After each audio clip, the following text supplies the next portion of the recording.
Hello and welcome to JRock's Babylon News. Now it's been a while since we done one of these news reports, so that's why we're doing it, and a lot of news to be talking about today. And so let's get right into it. Okay, I'm sorry guys, but we have to start our news report off on some very sad news. As of actually last Friday on March 27th, it was announced. The legendary metal guitarist Ross Savas had passed away. Just a few months ago. We're going to be getting into this.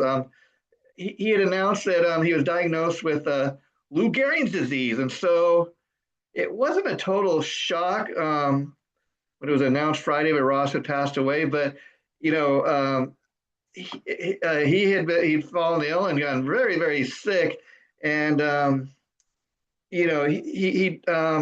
he died just shortly after being diagnosed. So I wanted to kind of give you guys a little background on Ross Savas and his illness and that. So like I said, sad news to start off with today, folks. And that is the very sad news of the passing of legendary metal guitarist Ross Savas Friedman. Ross was known for playing with Manowar, the Ross Savas Band, and Death Dealer. Now, I will say myself, like a lot of people, first became aware of Ross Savas when he was playing with the band Manowar. Manowar, I'd say anybody who's a metal fan would love Manowar. Probably most metal fans are aware of who they are, but they were this legendary kind of over the top metal band. I just go look up Manowar and you'll see exactly just by looking at the pictures of the band and how they dressed on stage and stuff. You will see what I'm talking about. They were so over the top. And Ross Savas was one of the band's founding members, and he was just a big part of Manowar. That's where a lot of people came to know him. But then once he left Manowar, he formed his own Ross Savas Band, and then last several years he'd been doing also the Dictators, which was a legendary punk band that he had originally been in with, which originally featured also Twisted Sister bassist Mark Vanhalen Mendoza, and Ross Savas had kept the Dictators going all these years. He had different members, but the last final version featured legendary Albert Bouchard, the drummer from Blue Oyster Cult. Him and Ross had been friends for many years, and so it was a natural that when Ross Savas asked Albert Bouchard if he wanted to join the Dictators, and they had Keith Roth, who was one of the vocalists in the band, and they had this guy Andy, who was a bass player. And I will tell you guys, nobody was more shocked to learn of the news that Ross had passed last Friday than me.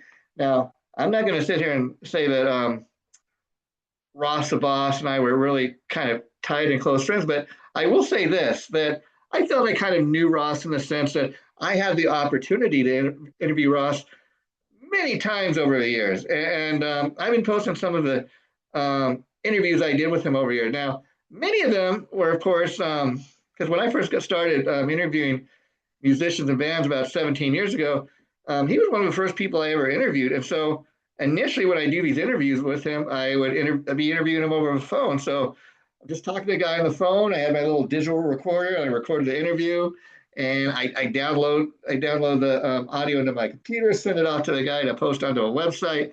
And that's how we used to do it back in the day. But then a few years back, I started doing these Zoom type of interviews. And I'm so glad, sadly with Ross's passing, that I've had the chance to interview him, over video and do it over Zoom. And it was just so fun to kind of get a chance to not only interview Ross all these times that I had the chance to do it, but get to interview him over video and actually talking over Zoom and seeing him face to face finally.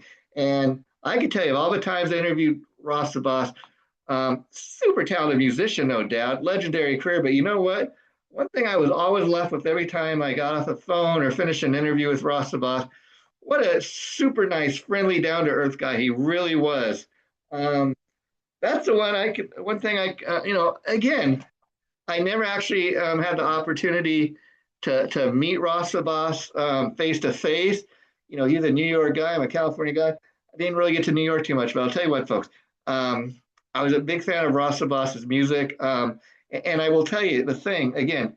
Having several chances to interview him over years, I never met face to face, but he was that kind of guy. I felt like I knew him, you know. And then last couple of times getting in to interview him over video, over Zoom, it was fun because we weren't in the same room, but you know, I could see who I was talking to. It really kind of made it that much more fun to talk to. And anybody who knows anything about Ross the Boss will tell you, besides being a great guitarist, super talented musician, super nice human being, above all else, he had a real love for baseball. In fact, Ross, if anybody knows anything about Ross Boston, you can look this up. He owned his own professional batting cage in New York. And that's how much Ross the Boss loved baseball. He was as serious about his baseball as he was about the music he made, you know. And you know, I think it's kind of cool that, you know, look at the huge legacy Ross the Boss left behind. I mean, if he just never done anything but Manowar, what a legacy! But um, he was so much more than Manowar. Of course, with the Ross Boss Band, the Dictators, Death Dealer. Death Dealer. I really urge people to go check out that stuff because I mean, super talented other musicians were in that band, and Death Dealer just they delivered some metal goods. And like I said, nobody was more surprised to hear about the passing of Ross the Boss last Friday than me because I'd interviewed Ross the Boss, Albert Bouchard, and the bass player Andy just a little over a year ago when they were out promoting the latest Dictators album. And this was, of course, before Ross had been diagnosed with ALS. But I went back, you know, since it was announced that Ross passed. I posted that interview on my Facebook page the other day, just so people could check it out. And you look at the, I mean, what a, I'm so glad that you look at the video, the last interview he did with me, like over a year ago, with the guys of the Dictators. Um, you could see the great chemistry between Albert and Ross and Andy. And you know, the Dictators were really a great band, but all those guys are just super nice human beings. And I'm so glad that the last time I interviewed Ross the Boss was with my good friend Tom Collier when we were hosting the This Is Metal show together. Um, Tom is a super close friend of Ross, and so it's great to be able to interview Ross the Boss and other guys in the Dictators with Tom because Tom is so close to Ross, and they were just tight like this, and you know, um, so again, it's just kind of you know, obviously it's sad that we lost Ross the Boss, but um, I wanted to kind of talk a little bit about that today and the fact I knew Ross the way I did and had the opportunity to interview him several times over years, and more than anything, just a super nice, friendly human being, super down to earth, one of the nicest guys I ever had the opportunity to um, interview. And, you know, the thing about Ross the Boss was, like I said, he was a musician, a legendary, you know, legendary caliber, legendary career, and yet you just you know, he didn't have any of that rock star ego, if you know what I mean. He could have, but he was a super nice guy, and he never let his ego get out of control. He just and I think that's why so many people were affected by Ross's passing last Friday. And so this is what a few more things to wrap up this story. It said so in late 2025. Ross began experiencing weakness in both his legs and his hands. Doctors originally feared that Ross may had suffered some kind of strokes, but then on February 9th of this year, 2026, Ross had announced that his doctors had recently diagnosed him with suffering from Lou Gehrig's disease. Anybody knows about it's also known as ALS, but anybody knows anything about Lou Gehrig's disease, it robs people of their mobility. I mean, probably the most famous case, besides Lou Gehrig himself, was guitarist Jason Becker, who at the age of 19 played on David Lee Roth's "A Little Ain't Enough" album. And then just as the band was getting ready to go out tour behind that album, Jason Becker was diagnosed at the young age of 19 years old with Lou Gehrig's disease. And he's been living with it, suffering with it for the last, ever since 1991, like I said, ever since then, for I guess over the last 30 years, let's say. And in that time, Jason amazingly continues, this is Jason Becker, continues to make music with his computers with the help of his dad. These rapid eye movements that he uses to give the computer commands because he's unable to speak. In Jason Becker's case, he was robbed of his, also like Ross the Boss, he was robbed of his ability to play guitar, without the use of these computers now that he uses. Also, Jason Becker was robbed, he lost his ability to speak. So now he has to use computers to help him speak and communicate with other people, but he's living with it. Sadly, Ross the Boss, like I said, he announced February 19th that he had been diagnosed with ALS.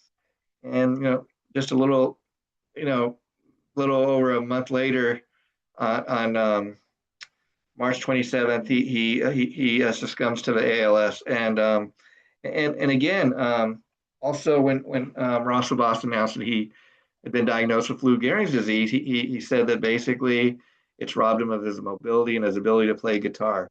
And so he just pretty much went downhill real quick. And from people I've been able to speak to, they said that,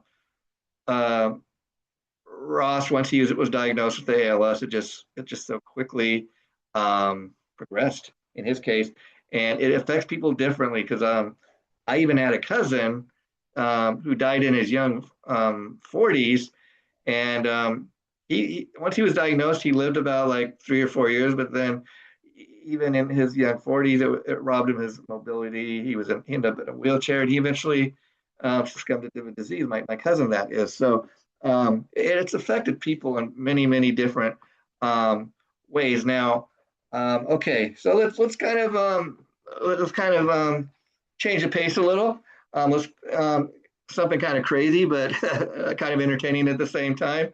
Anytime you mention ex-Kiss guitarist Vinnie Vincent, you're going to be talking about something a little crazy and far out. Ex-Kiss guitarist Vinnie Vincent recently went online telling people that he was going to sell his long-awaited guitar Magadan album, which was previously known as Guitars from Hell, Judgment Day. So who knows what the title officially is, but the new Vinnie Vincent solo album is now available for the right price. Get this, if you want to buy the whole, I think it's 10 or 11 track CD, get this, hefty price, folks. Nobody's going to pay it. $2 million. Can you believe it?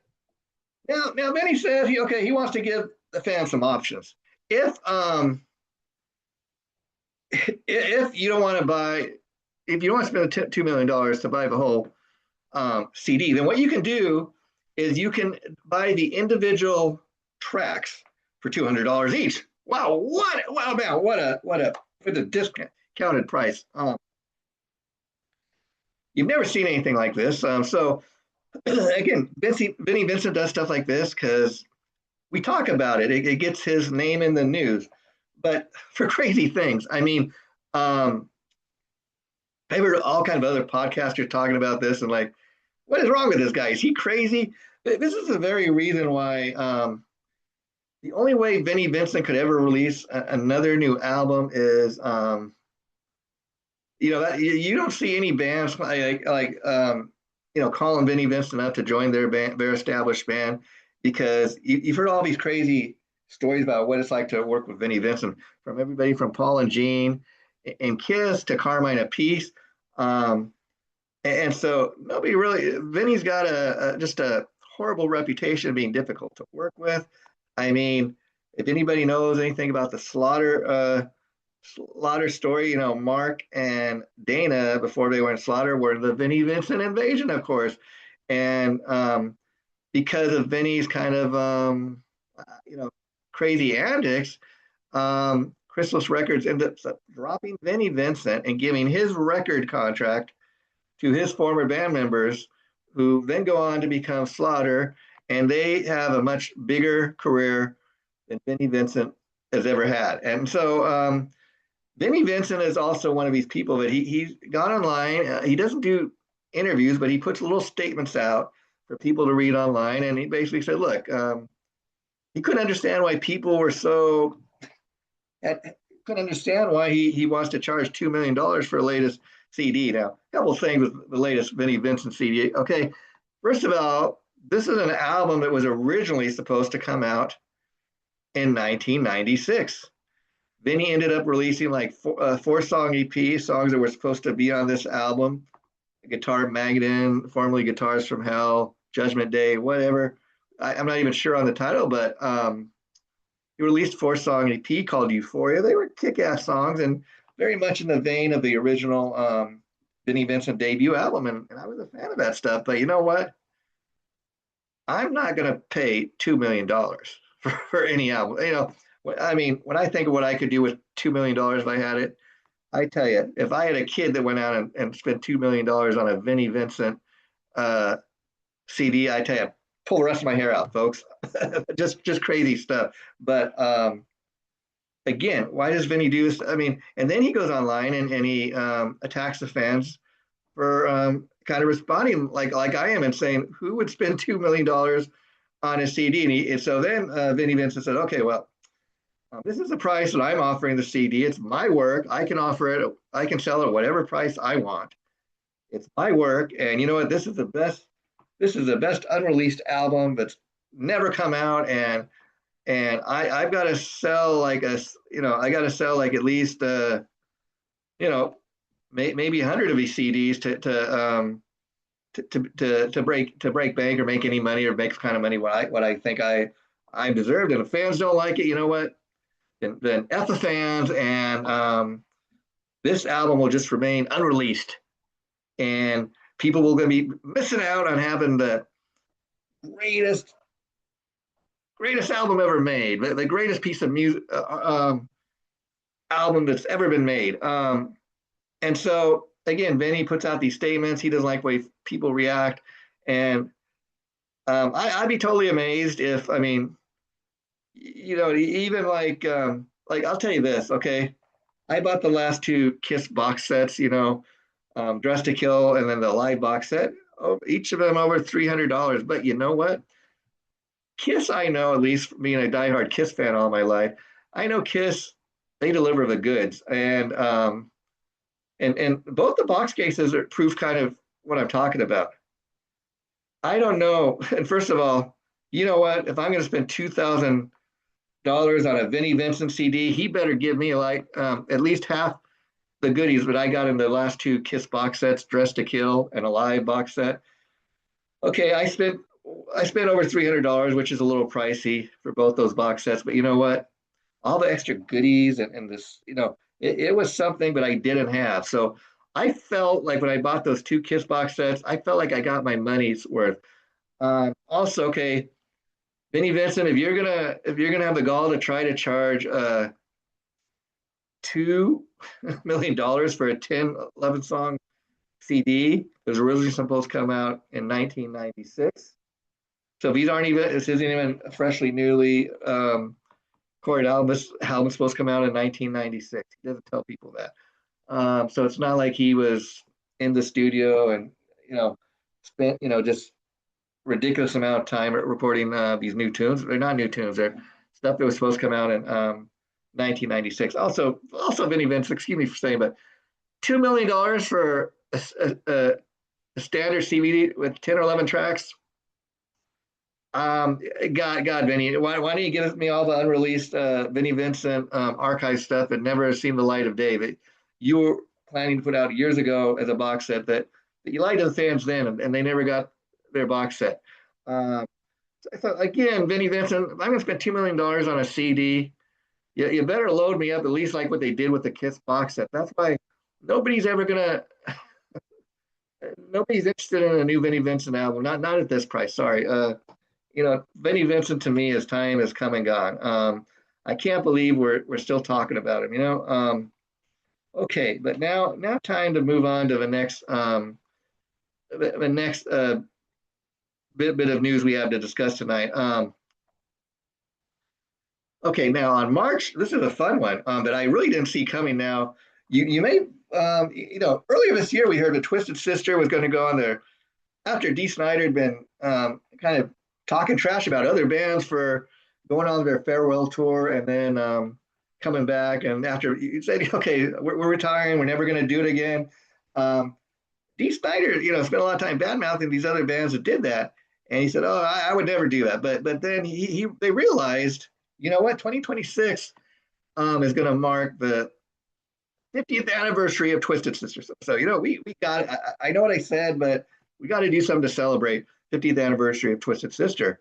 And the band had booked a tour. They made all these plans to go on a 50th anniversary tour, and then Dee Snider starts having some health issues, and he announces that his doctors told him that because he has some issues with his heart, and the doctor strongly urged Dee against going on the tour. Says, Dee, I don't know that your heart can take what you do up on stage. And so, after talking with his bandmates in Twisted Sister and his family, Dee makes a big announcement that he's no longer able to continue on with Twisted Sister.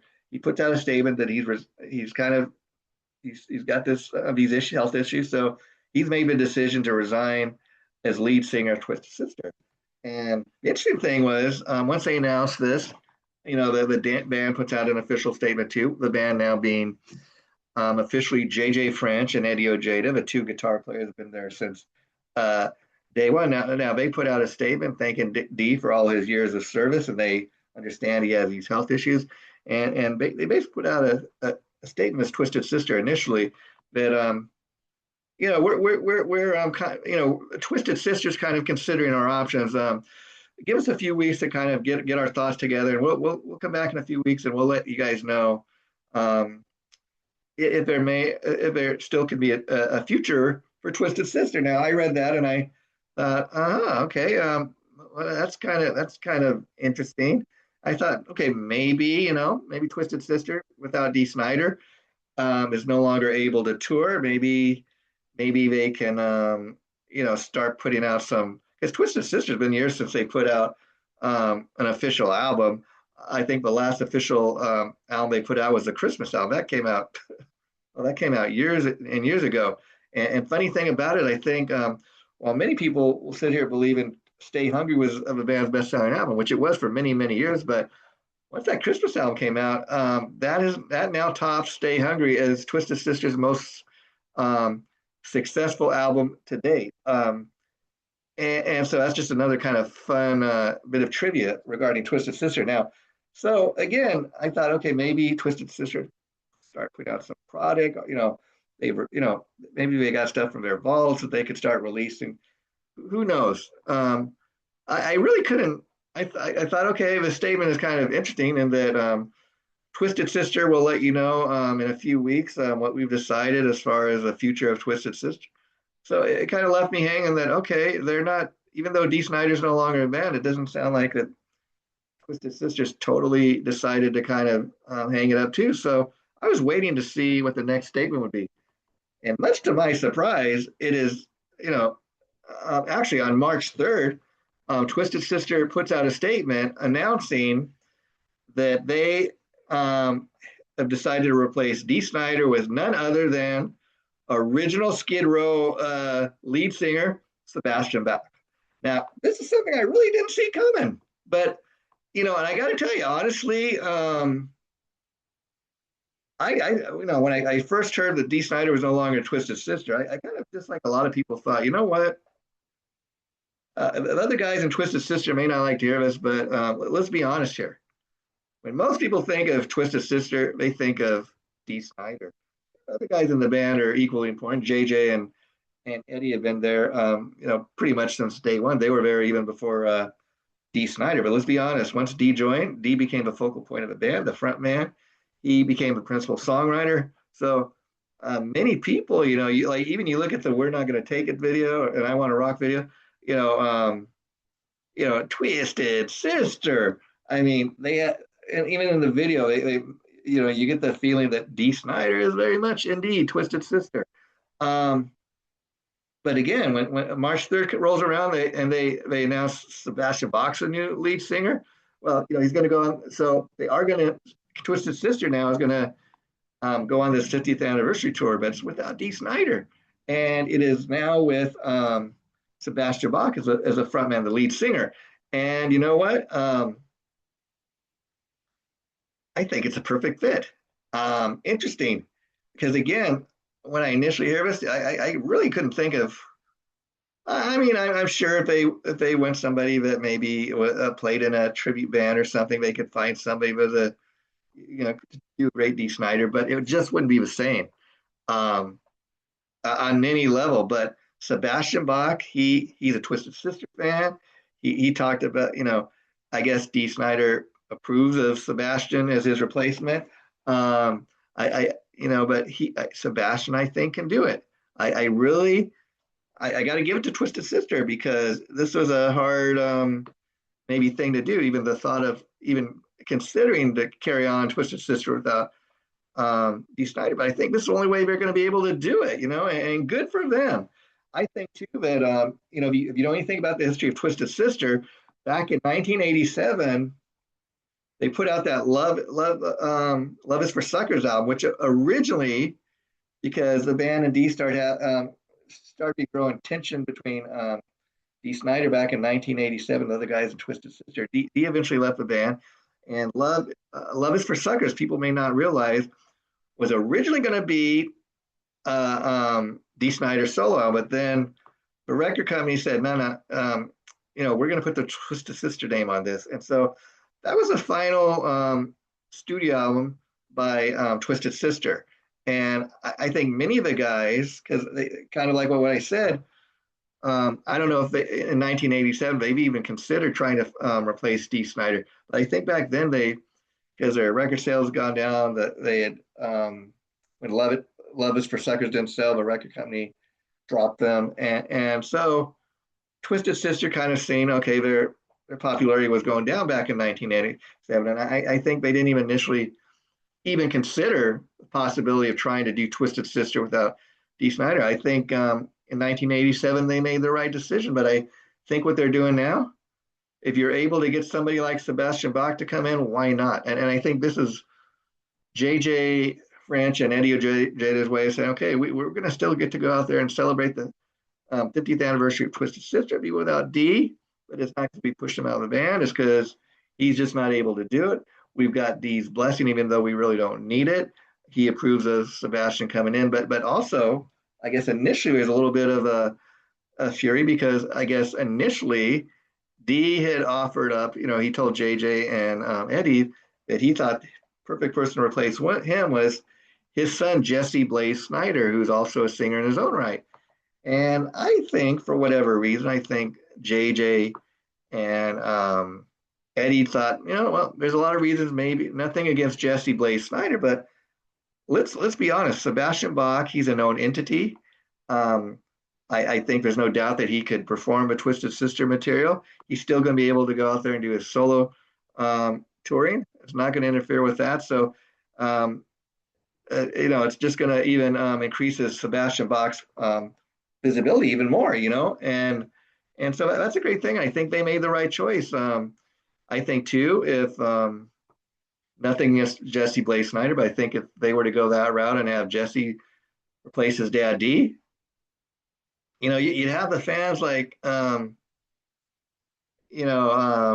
stuff like F Jesse and he does, he sounds nothing like his dad, or he'd be comparing to his dad. And I think that'd be a hard place to put Jesse in, but I think Sebastian Bach is a perfect choice right now for Twisted Sister. Now here's some fun, another little fun story I have for you guys. Women Children, which is the Van Halen's third studio album, which was released on March 26, 1980. Just celebrated its 46th anniversary, folks. I can't believe Women and Children. When I read this the other day, Women and Children is celebrating its 46th anniversary this last week, almost 50 years. I can't believe that album came out in 1980. It's that old. Wow.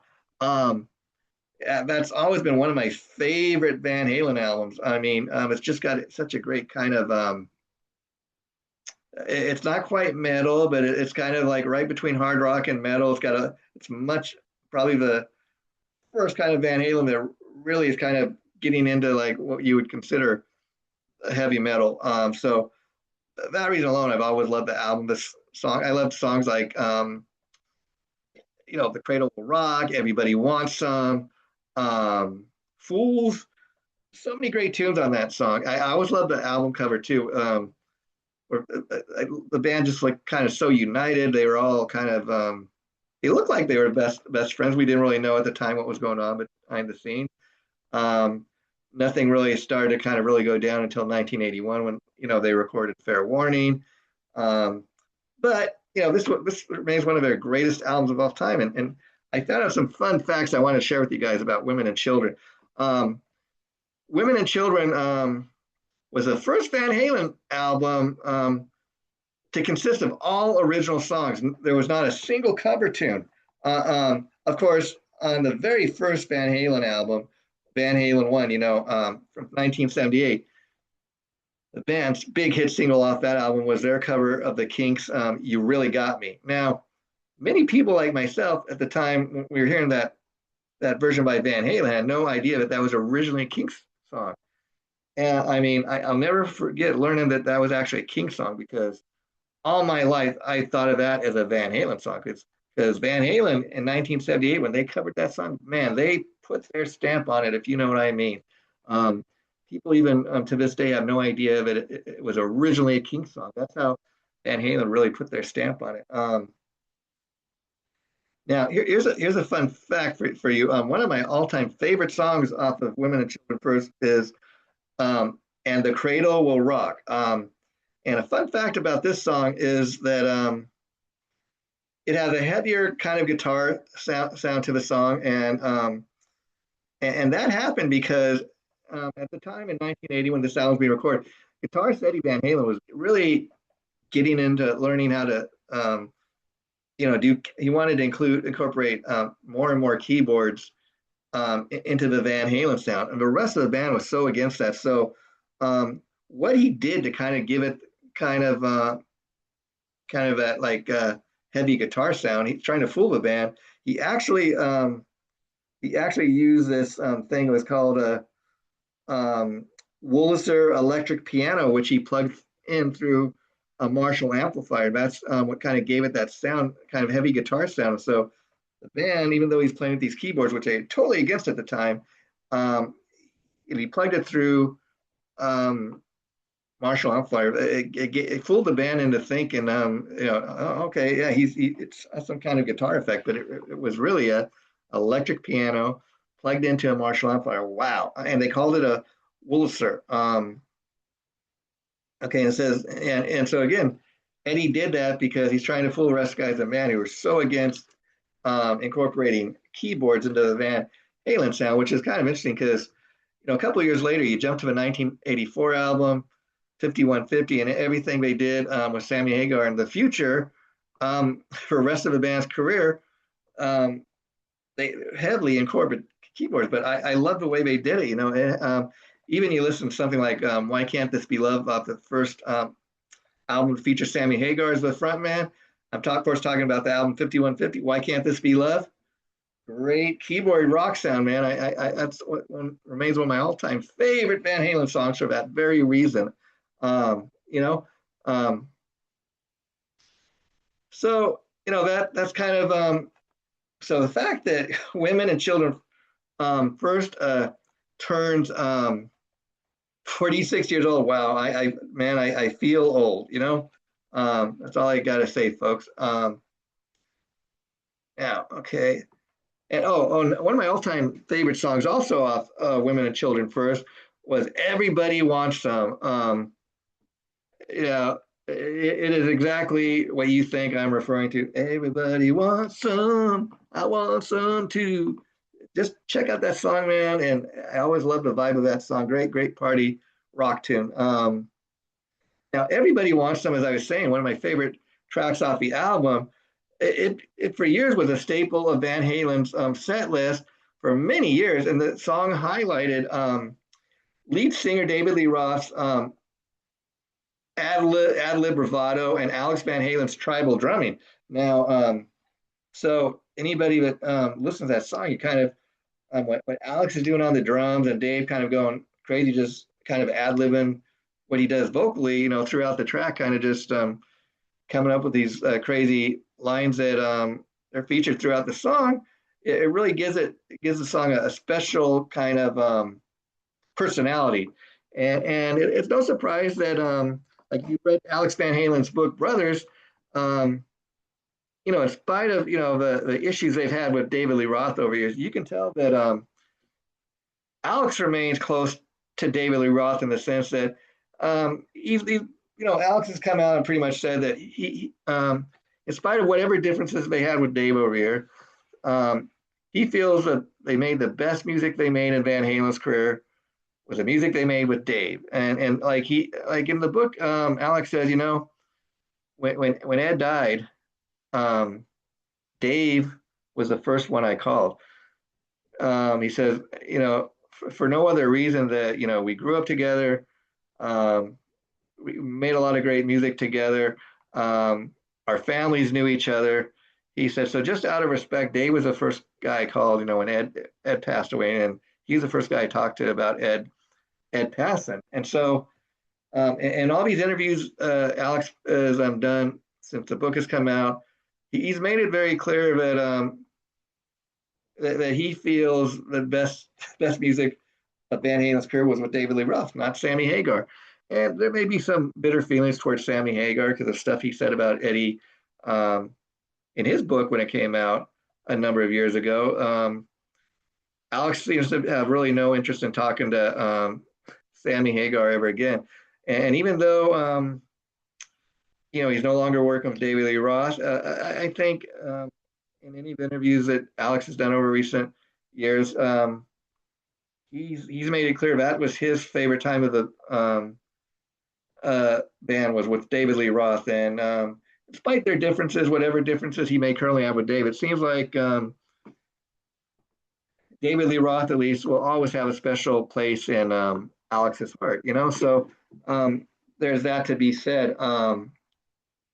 Okay. Now our final story tonight has to do with another legendary musician. I'm talking, of course, about legendary drummer Randy Castillo, who had played for Lita Ford, Ozzy Osbourne, and Motley Crue. Now, he passed away a number of years ago on March 26th, 2002, at the age of 51.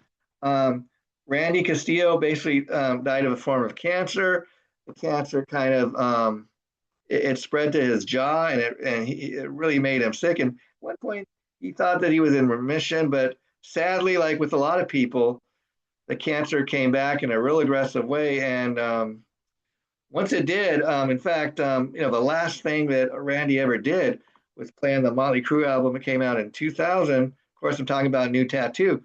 He joined in enough time to record the album with the band, but then once the band was getting ready to hit the road, that's when Randy was diagnosed with the cancer, and he battled it for a while. Thought it had gone away, but like I said, sadly, it came back. And once the cancer came back, it didn't take long for Randy to succumb to the cancer, like a lot of people do, sadly. But he died at 51 years old, tragically young, like a lot of people. But he left a huge musical legacy. And here's kind of what I want to kind of highlight about who Randy Castillo was. Randy Castillo got his first big break when he joined Lita Ford's band and played on her Dancing on the Edge album. Randy then in 1985 at the recommendation of Motley Crue drummer Tommy Lee. Now, it's kind of interesting because I guess that Randy had known the guys at Motley Crue, especially Tommy Lee back then in 1985, and Tommy Lee highly recommended that Randy go audition for Ozzy, who was then looking for a drummer.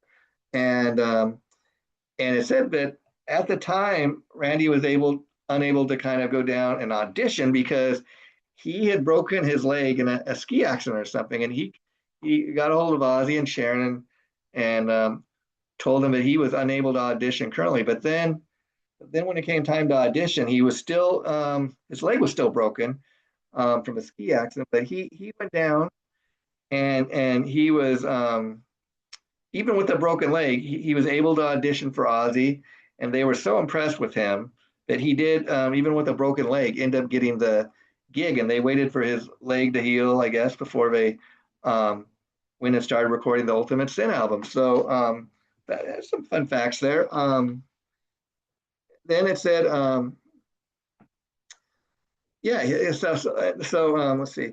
So he played on a total of 5 Ozzy Osbourne albums, and this was from 1985 to 1993. That was many years he played with Ozzy Osbourne. And anybody thinks of, Randy Castillo, sure, they think of, okay, yeah, he played on one Lita Ford album. He played in one album with Motley Crue, but it's really his time in Ozzy Osbourne that he is most remembered for. And again, I just thought it was worth mentioning because March 26th, just this week, it's the anniversary of Randy's death, and he's been gone a while now. And I think it's always it's nice to kind of shine a light and remember these people because Randy Castillo, I even remember going to see Randy Castillo perform with Ozzy on the No Rest for the Wicked tour when Zakk Wylde first joined the band. Zakk Wylde at the time was like only 19 years old. Geezer Butler had left Black Sabbath, and he was playing with Ozzy on that tour. And man, when I remember at Long Beach Arena going to see the Ozzy Osbourne band, Randy Castillo, man, he was in the back of the stage. Man, he played like he played like a monster. The way he played, reminded me like of the Carmine Appice type of drummer. He was a real showman. So that's why I want to kind of do this little look back on the late great Randy Castillo. Finally, to wrap up tonight's news report, sadly, on March 19th, martial arts expert and actor, action hero Chuck Norris, I'm of course talking about, at the age of 86, it was announced that he had died. And there's still really been no official cause of death. He was 86 years old. Age may have played a factor, but the day Chuck died, it was kind of announced that he had been working out at a gym, and then he suffered some kind of emergency, and not much else is known because the family's come out that Chuck wanted to keep whatever the emergency was kind of private. So we respect that. Chuck Norris had a long career, and very much like what I say about Ross the Boss at the top of tonight's news report, is that Chuck Norris, anybody you talk to, super nice guy. I never knew him. I never had a chance to talk about him. I was a fan of his work. He'd done over 40 movies. And interesting thing I found out about Chuck Norris, just to let you guys know in closing, is that before he was ever an actor, he got his start really as a martial arts expert. And he, at the time, before he was ever an actor, he'd give lessons to many celebrities such as Steve McQueen and Priscilla Presley. And it was actually Steve McQueen who then suggested to Chuck Norris, hey, you should strongly think about becoming an actor. And if it wasn't for Steve McQueen, Chuck Norris may never have gone into acting. And so thank you, Steve McQueen, for that. I love all those great Chuck Norris movies. And people need to know the first, Chuck Norris's first big break came when Bruce Lee, I think it was in 1972, gave him his first major role in Bruce Lee's film, The Way of the Dragon in 1972. So, folks, that's our news report today. And again, I've been your host, Jason JRock Houston. You're watching JRock's Babylon News, and this has been our news for Sunday, March 29th, 2026. So by next time I do one of these news reports, it'll be the month of April. April's right around the corner. So great. Thanks for checking in with us, folks, tonight, and we'll see you again real soon. Bye for now.